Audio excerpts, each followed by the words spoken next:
The alarm bells rang across Earth's main Space Command Center. Captain Jack Morrison stood in front of the big screen, watching red dots fill the display. Each dot was an alien ship. There were millions of them. "Sir, we're getting the final count now," said Lieutenant Kate Williams. She was young but smart, and her voice stayed calm even when things looked bad. 3,200,000 ships. They're all lined up at the edge of our space. Jack rubbed his tired eyes. For 3 days, he had been watching the alien fleet grow bigger and bigger. Ships from 12 different alien races had come together to form the largest war fleet anyone had ever seen. They all wanted the same thing, to make humans give up their freedom. "What does Earth Command say?" Jack asked. Kate looked at her screen. "They're still talking about it. Some want to fight, others want to give up before we all get killed." Jack knew the numbers. Humans had only 200 ships. The aliens had 3 million. It was like trying to fight an ocean with a cup of water. But something inside him refused to accept defeat. The door opened, and Chief Engineer Danny Rodriguez walked in. He was a short man with oil on his hands and worry on his face. "Captain, the new weapon is ready, but I still don't know if it will work against that many ships." Jack nodded. For months, Danny and his team had been working on something new. They called it the Quantum Disruption Matrix. It was based on human understanding of how tiny particles worked. The aliens were smart and had better technology, but they never learned to control quantum mechanics the way humans did. "Tell me again how it works," Jack said. Danny wiped his hands on a cloth. "Well, sir, alien ships use quantum fields to make their engines and weapons work. But they need those fields to stay stable. Our device can make the fields unstable. When that happens, their technology stops working. And you think one device can affect millions of ships. That's what the math says. But we've never tested it on anything this big." Amy Carter, the communications officer, turned from her station. She was quiet most of the time, but when she spoke, people listened. "Sir, we're getting a message from the alien fleet. They want to talk." The main screen changed. A large, gray alien appeared. It had 4 arms and no hair. Its eyes were black and cold. When it spoke, the computer changed its words into English. "Humans of Earth, I am Admiral Vorth, of the Crystalline Collective. I speak for all races in this fleet. You have built colonies on worlds that belong to the Galactic Federation. You have refused to follow our laws. You have acted like you are equal to races that have traveled the stars for thousands of years." Jack felt anger rise in his chest, but he kept his face calm. The alien continued, "We are here to give you one last chance. You will give up all your colonies. You will put your ships under our control. You will follow Federation law. If you do this, we will let you live on Earth in peace. If you refuse, we will destroy every human ship, every human colony, and every human city. You have 72 hours to decide." The screen went black dot. The room was quiet for a moment. Then, Kate spoke. "Sir, what are we going to do?" Jack looked around the room. These people trusted him. All of humanity was counting on him to make the right choice. He thought about his wife back on Earth, about his daughter who was studying to be a doctor, about all the families on the human colonies who just wanted to live their lives in peace. "We're going to fight," he said. Donnie looked worried. "Sir, with respect, we have one ship with an untested weapon. They have 3 million ships." "That's right," Jack said. "But we have something they don't understand. We have human stubbornness. We have human creativity. And we have a weapon that works in ways they never imagined." He walked to the window and looked out at the stars. Somewhere out there, families were packing their things, ready to run from their homes. Children were crying. Parents were trying to explain why bad aliens wanted to hurt them. "Kate, send a message to Earth Command. Tell them we're taking the USS Defiant to meet the alien fleet. Tell them we're going to try something that's never been done before. Sir, what should I tell them we're planning to do? Jack turned back to his crew. Tell them we're going to show these aliens that humans don't give up. Tell them we're going to prove that sometimes one ship can change everything. Over the next day, Jack's crew prepared for what might be their last mission. The USS Defiant was not like other human ships. It was smaller, faster, and built with new technology that the aliens had never seen. Most importantly, it carried Danny's quantum device. The ship's doctor, Lisa Park, made sure everyone was healthy. The weapons officer, Steve Johnson, checked every system twice. The pilot, Maria Santos, practiced flying moves that would make most people sick. As they prepared to leave, Jack got a message from his wife. "Come home safe," she said. "The whole world is watching." Jack knew she was right. Every human on Earth and in the colonies was watching. They were scared, but they were also hopeful. If the Defiant could somehow win against impossible odds, humanity would be safe. If they failed, it would be the end of human freedom in the galaxy. The aliens probably thought humans were crazy for trying to fight with just one ship. Maybe they were right. But Jack had learned something in his years as a captain. Sometimes being crazy was the only way to win. "All right, everyone," Jack said as they prepared to leave. "Let's go show the galaxy what humans can do." The USS Defiant left Earth's orbit and headed toward the alien fleet.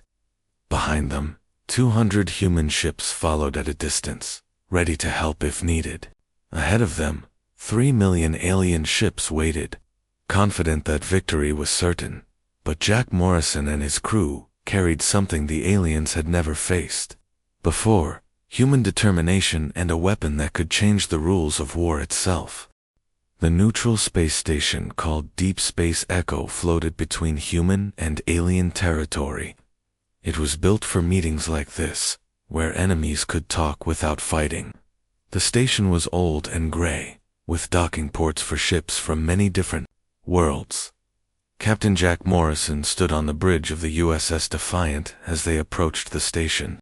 Through the windows, he could see alien ships everywhere. Big ones, small ones, ships that looked like crystals, ships that looked like metal insects. All of them were waiting for humans to surrender. "Captain, we're getting signals from 12 different alien fleets," said Amy Carter from her communications station. "They're all asking why we only brought one ship." Jack smiled. "Tell them we brought enough." Lieutenant Kate Williams looked at her screens. "Sir, I'm reading some very large ships out there. That one is 5 times bigger than anything we've ever built." She pointed to a massive ship that looked like a floating city. "Size isn't everything, Kate," Jack said. "Remember what we learned about their technology. Bigger ships just mean more things that can go wrong." The Defiant docked at the station. Jack put on his best uniform and checked his appearance in the mirror. He needed to look confident, even though he was about to face the most powerful military leaders in the galaxy. "Danny, is the device ready?" Jack asked. Chief Engineer Danny Rodriguez nodded. "It's ready, sir. But remember, we can only use it once. After that, they'll know what we can do. Amy, you're with me. Kate, you have the ship. If things go bad, get out of here fast." Jack and Amy walked through the station's corridors. Other aliens stopped and stared at them. Some looked curious, others looked angry. A few looked like they felt sorry for the humans who were about to die. They entered a large meeting room. 12 alien leaders sat around a curved table. Jack recognized some of them from intelligence reports. Admiral Vorth, the gray alien with fur arms; General Hask, who looked like a giant lizard with sharp teeth; Prime Selector Yill, whose body was covered in small, insect-like creatures that moved around constantly. "So," Admiral Vorth said, "the humans have come to surrender." Jack walked to the center of the room. "Actually, we came to give you a chance to leave." The room became very quiet. Then several aliens started making sounds that the computer translated as laughter. General Hask stood up. He was 8 feet tall and looked like he could break Jack in half. Human, you have one small ship. We have 3 million.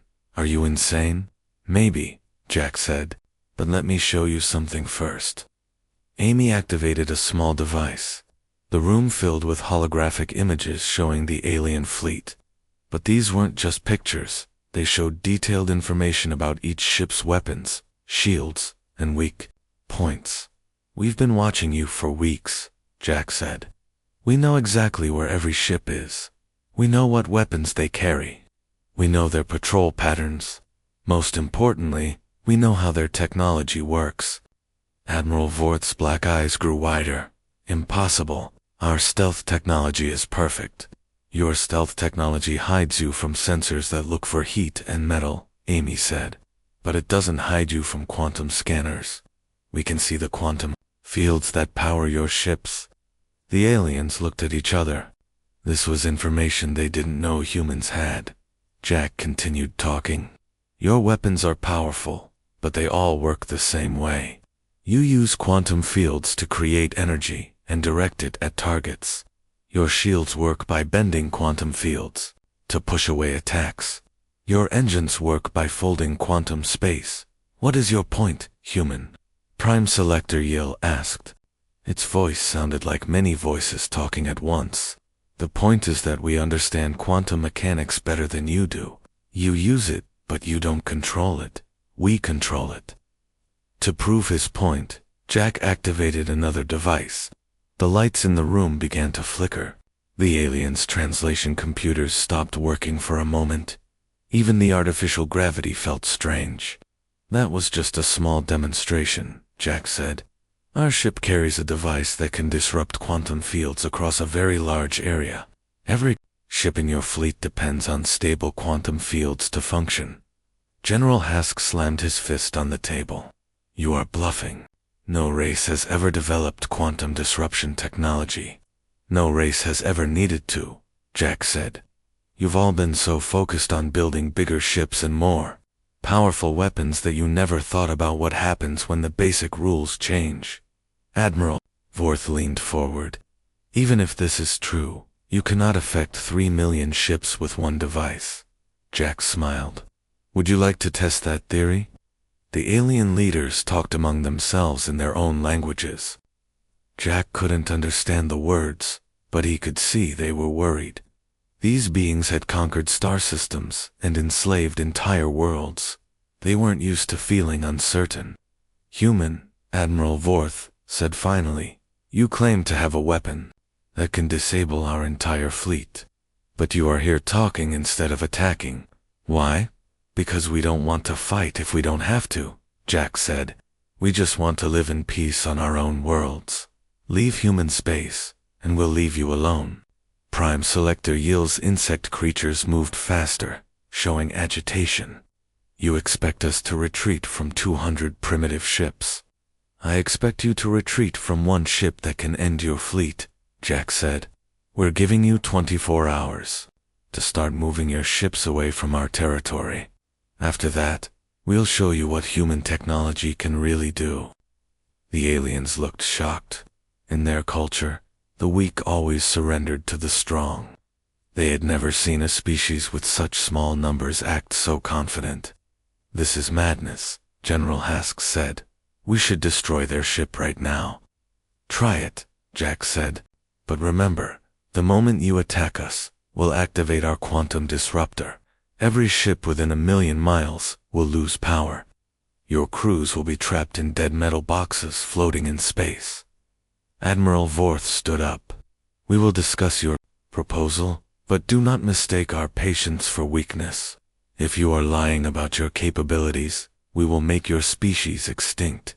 Jack and Amy left the meeting room and walked back to their ship. Other aliens in the corridors looked at them with confusion and fear.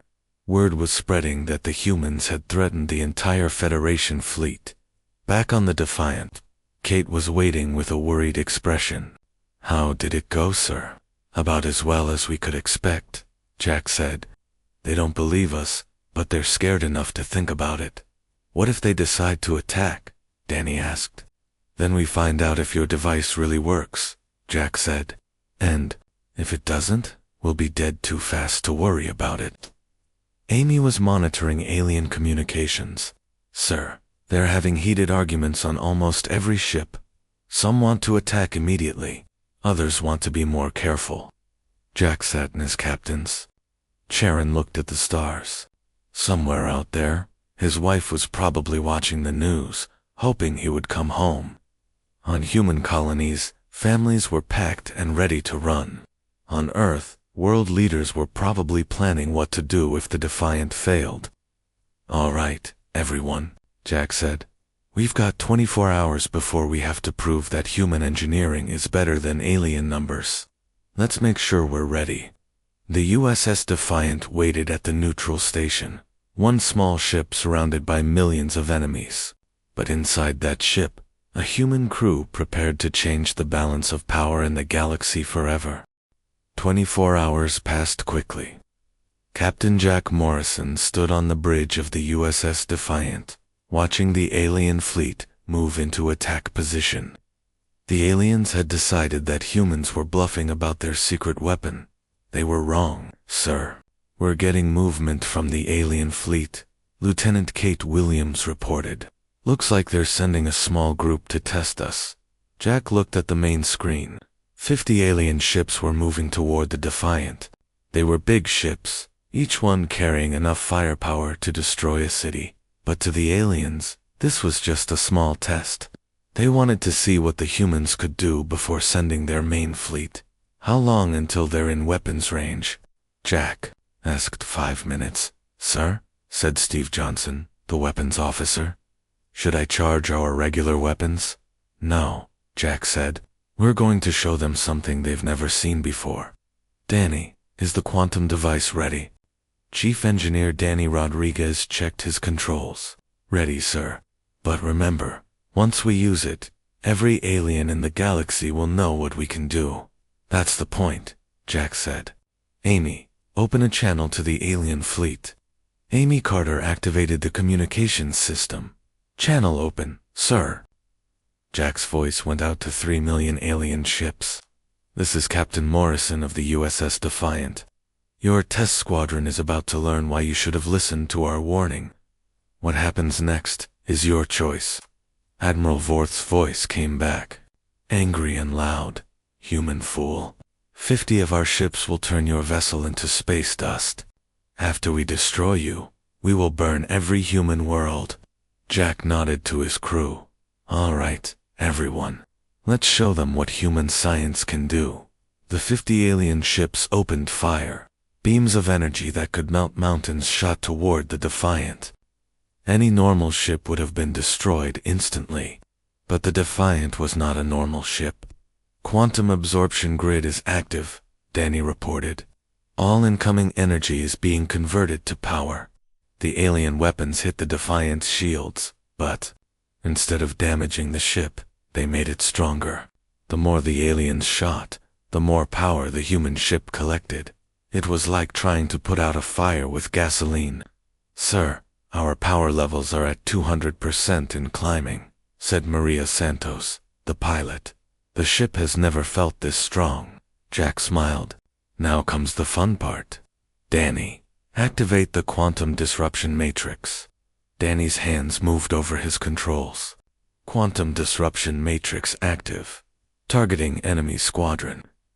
The device built into the Defiant began to work.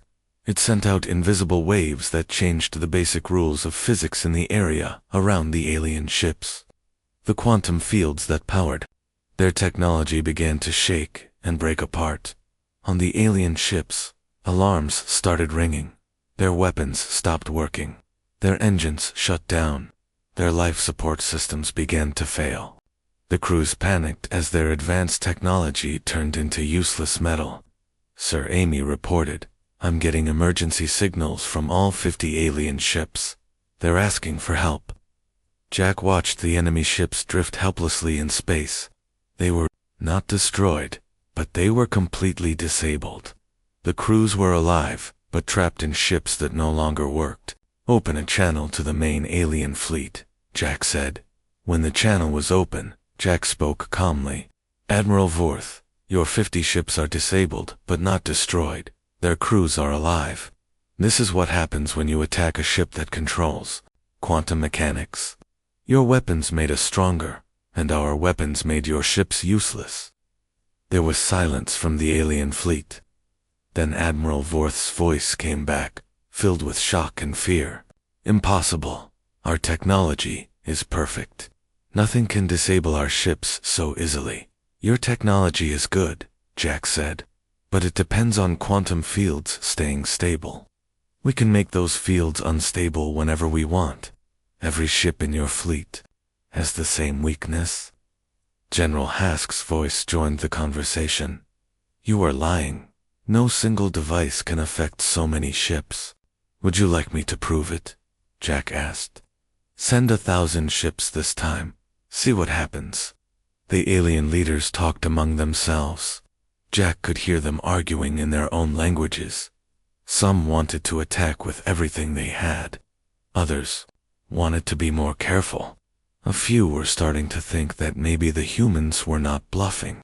Danny, Jack said quietly, can the device really handle 1,000 ships? According to the math, yes, Danny whispered back, but we've never tested it on that scale. Well, we're about to find out. Admiral Vorth's voice came back over the radio. Human, you have disabled 50 ships with some kind of trick, but we have millions more. We will send 1,000 ships to destroy you. Then we will see if your device works on a larger scale. Jack looked at his crew. They were scared, but ready. They had come this far, and they were not going to give up now. All right, people, Jack said. This is it. If this works, we save humanity. If it doesn't, we die quickly. Either way, we're going to show these aliens that humans don't surrender. The alien fleet began to move. 1,000 ships, each one bigger and more powerful than the Defiant, started moving toward the human vessel.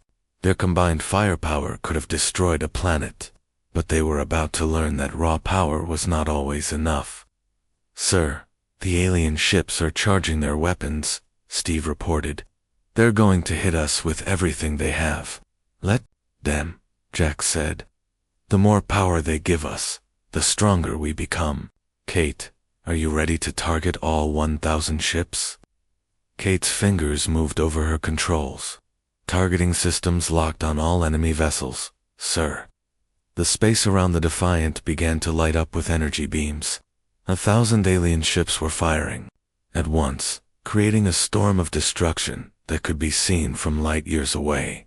But the Defiant's quantum absorption grid was designed for exactly this situation. Power levels at 500% and climbing, Danny reported. The ship's systems are handling it perfectly. Jack felt the ship vibrate with raw energy. They were now carrying enough power to light up a solar system. It was time to use it. Fire the quantum disruption matrix, Jack ordered. Full power. Target all enemy ships. The device activated with a sound like reality itself was tearing apart. Invisible waves of quantum disruption spread out from the Defiant at the speed of light. They hit the alien ships and began to break down the quantum fields that made their technology work. One by one, the alien ships went dark. Their weapons stopped firing. Their engines shut down. Their shields collapsed. 1,000 of the galaxy's most advanced warships became floating pieces of metal in less than a minute. The silence that followed was complete. 3 million alien ships watched as their most powerful squadron was defeated by a single human vessel. For the first time in their history, they were afraid. Jack opened a channel to the entire alien fleet. This is Captain Morrison. We have now disabled 1,050 of your ships without destroying them. Their crews are alive but helpless. We can do this to your entire fleet if we have to. His voice was calm and confident. You came here expecting an easy victory against a weak species. Instead, you found humans who understand the universe in ways you never imagined. We don't want to fight, but we will defend our freedom. Jack paused, letting his words sink in. You have 1 hour to begin withdrawing from human space. If you don't, we will show you what happens when 3 million ships lose power at the same time. The USS Defiant floated in space, surrounded by disabled alien ships, and facing 3 million more. But for the first time since the crisis began, Jack Morrison felt like they might actually win. The alien fleet commanders were angry and confused. They had lost over 1,000 ships to one human vessel, and they could not understand how it was possible. Admiral Vorth, General Hask, and the other leaders argued loudly over their communications channels. "This is impossible," General Hask roared. "No weapon can disable so many ships so quickly. The humans must be using some kind of trick," said Prime Selector Yiel. "We should attack with everything we have before they can use their device." Again, Captain Jack Morrison listened to their arguments through intercepted communications. The aliens were scared, but they were also proud. They had never lost a battle before, and they were not ready to accept defeat from a species they considered primitive. "Sir," said Lieutenant Kate Williams, "they're organizing a massive attack. It looks like they're going to send everything they have." Jack looked at the display screen. The alien fleet was moving into a giant formation. Ships were coming from every direction, surrounding the Defiant completely. There was no way to escape. "How many ships?" Jack asked. "All of them, sir," Amy Carter reported. 3 million ships are moving into attack position. Chief Engineer Danny Rodriguez looked worried. "Sir, we've never tested the quantum device on this scale. The math says it should work, but we don't know for sure," Jack finished. "I understand, Danny, but we don't have a choice. If we run now, they'll hunt down every human ship and colony in the galaxy." The alien fleet completed its formation. The Defiant was now at the center of a sphere made of enemy ships. Each ship was armed with weapons that could destroy cities. Together, they carried enough firepower to crack planets. Admiral Vorth's voice came over the radio. "Human Captain, you have impressed us with your tricks. But now you face the full power of the Galactic Federation. Surrender now, and we will make your death quick." Jack stood up from his captain's chair. "All right, everyone. This is what we came here to do. We're going to show the galaxy that humans don't give up, no matter how bad things look." He opened a channel to the alien fleet. "Admiral Vorth, you've made your choice. We gave you a chance to leave peacefully. Now you get to see what happens when you threaten human freedom." The alien attack began. 3 million ships opened fire at the same time. The space around the Defiant filled with energy beams, plasma bolts, and missiles. It was the largest weapons discharge in galactic history. The combined firepower was enough to destroy 100 planets. But the USS Defiant was ready. The quantum absorption grid expanded to its maximum size, creating a bubble of energy around the ship. Every attack that hit the grid was converted into power for the ship's systems. "Power levels are off the charts," Danny reported. "We're absorbing more energy than the ship was designed to handle." "Can the systems take it?" Jack asked. "They're holding, but barely. If this keeps up much longer, we might overload." The alien attack continued for several minutes. Ships that had run out of ammunition moved away, while fresh ships took their place. The aliens were determined to overwhelm the human defenses through sheer volume of fire, but the Defiant's absorption grid was working perfectly. The ship was now carrying enough energy to power a small star. Jack knew it was time to use that power. "Danny, prepare the quantum cascade protocol," Jack ordered. "Sir, are you sure? If we release this much energy at once, the effect could reach every ship in their fleet." "That's exactly what we want," Jack said. "Kate, target the entire alien fleet." Kate's hands moved over her controls. "Sir, that's 3 million targets. The computer is having trouble processing them all."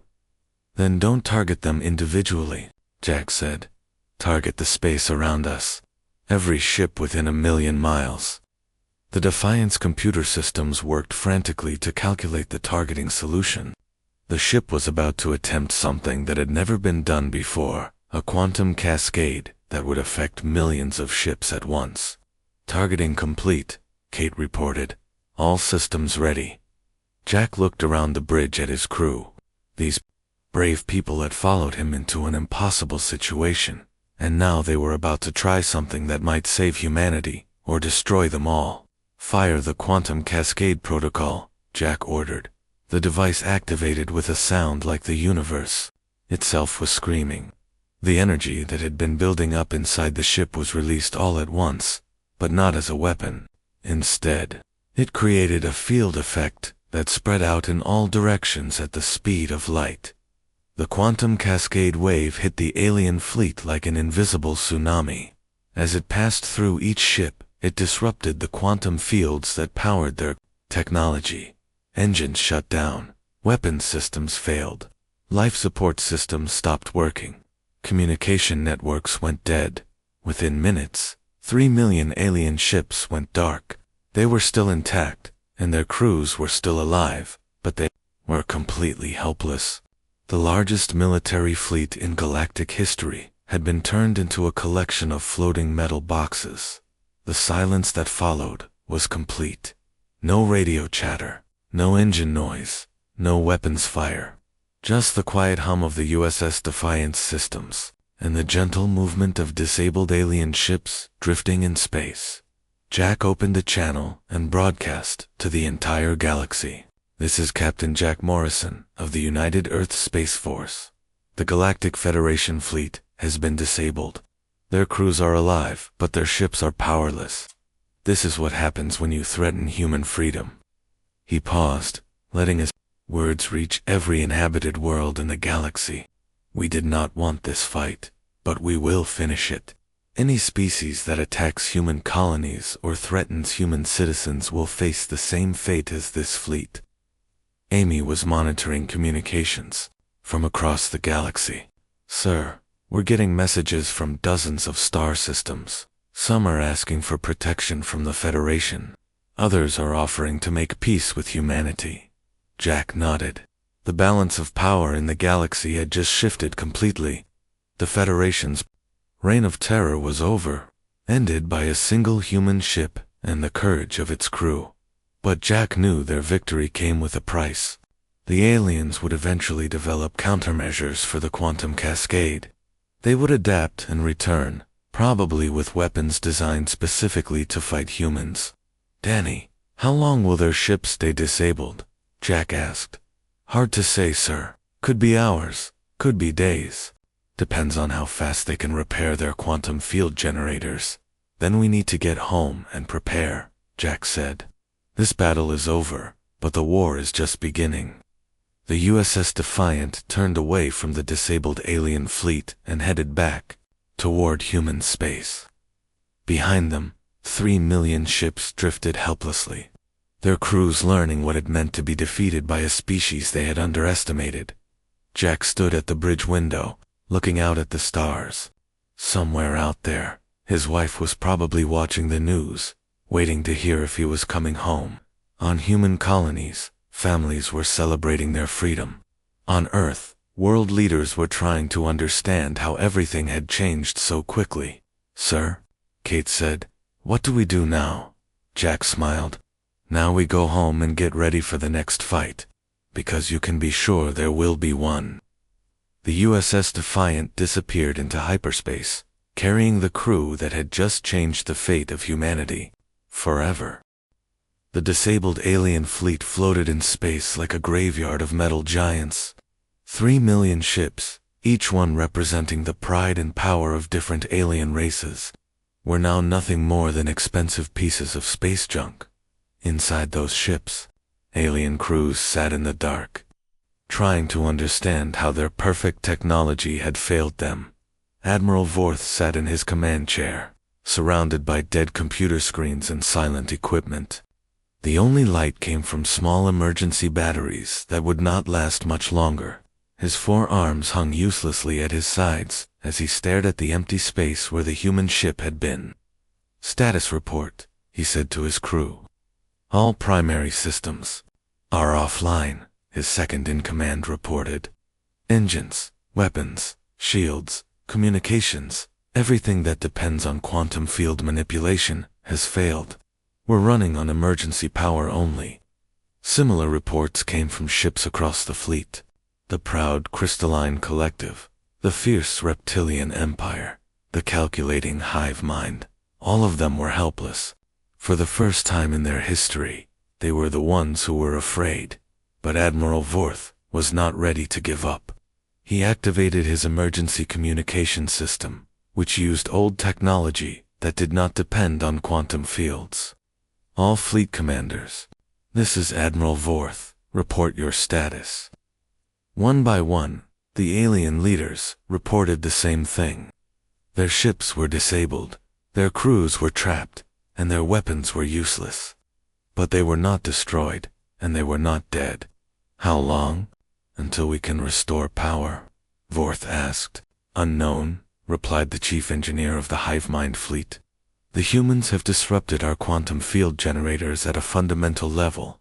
We need to rebuild them from scratch. General Hask's voice came over the radio, filled with anger and shame. This is impossible. We are the masters of the galaxy. How can primitive humans defeat us so easily? Because we underestimated them, Vorth said quietly. We thought they were just another weak species that would surrender when faced with superior force. Instead, they developed technology that we never imagined. The alien commanders continued to argue and blame each other, but Vorth was thinking about what came next. The humans had won this battle, but the war was far from over. The Federation still controlled thousands of worlds and trillions of citizens. They had vast resources and advanced technology. Most importantly, they now knew what the humans could do. Listen to me, Vorth said, interrupting the arguments. We have been defeated, but we are not destroyed. Our ships can be repaired. Our technology can be improved. And now we know exactly what we're facing. He paused, letting his words sink in. The humans have shown us a new kind of warfare. They don't rely on big ships or powerful weapons. They use science and creativity to change the rules of battle. If we want to win the next fight, we need to learn from what happened here. Prime, Selector Yield spoke up. You think there will be a next fight? I know there will be, Vorth said. The humans have humiliated us in front of the entire galaxy. Every species that was afraid of the Federation will now think they can resist us. We must regain our reputation, or our empire will fall apart. Meanwhile, the USS Defiant was already halfway back to Earth. Captain Jack Morrison sat in his quarters, writing his report about the battle. He knew that what had happened would change everything. Not just for humans, but for every species in the galaxy. There was a knock on his door. Come in, Jack said. Lieutenant Kate Williams entered, carrying a datapad. Sir, we're getting reports from all over the galaxy. Dozens of species are asking for protection from the Federation. Others are offering to make trade deals with humanity. Jack took the datapad and read the messages. Races that had been enslaved by the Federation for centuries were declaring their independence. Neutral worlds were asking to join a human alliance. Even some Federation members were secretly contacting Earth to discuss switching sides. It's working, Jack said. The Federation's power was based on fear. Now that we've shown they can be defeated, that fear is gone. But sir, Kate said, won't they come back? They still have millions of ships and vast resources. Oh, they'll definitely come back, Jack said. But next time, they'll be ready for our quantum technology. They'll develop countermeasures and new weapons. The next battle will be much harder. Jack stood up and walked to the window. Earth was getting closer, a blue and white marble hanging in the black of space. That's why we need to be ready. This victory has bought us time, but it's also painted a target on our backs. Every alien race in the galaxy now knows that humans are a threat. The Defiant entered Earth's solar system to a hero's welcome. Ships from the human fleet formed an honor guard, and space stations broadcast messages of congratulations. News reporters from across human space were waiting to interview the crew that had saved their species. But Jack knew the celebration would be short. Even as they were being honored, the aliens were already working on ways to defeat human technology.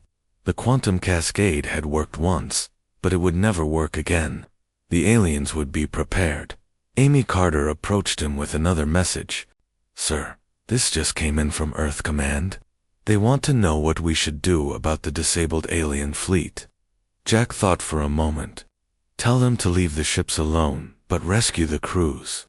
Show the galaxy that humans are not like the Federation. We don't leave our enemies to die in space." "Sir, some people think we should destroy the ships while they're helpless."